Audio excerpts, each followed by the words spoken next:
আল্লাহ আমার সৃষ্টিকর্তা, আল্লাহ আমার সবার কাছে প্রিয় যিনি, তিনি আমার রব।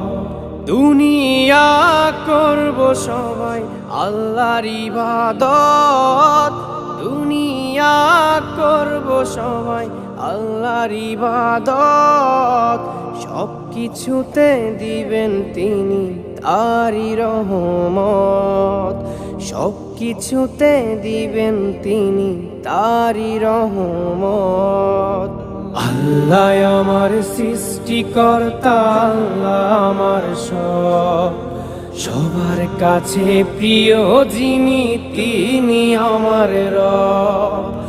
আল্লাহ আমার সৃষ্টিকর্তা, আল্লাহ আমার সবার কাছে প্রিয় যিনি,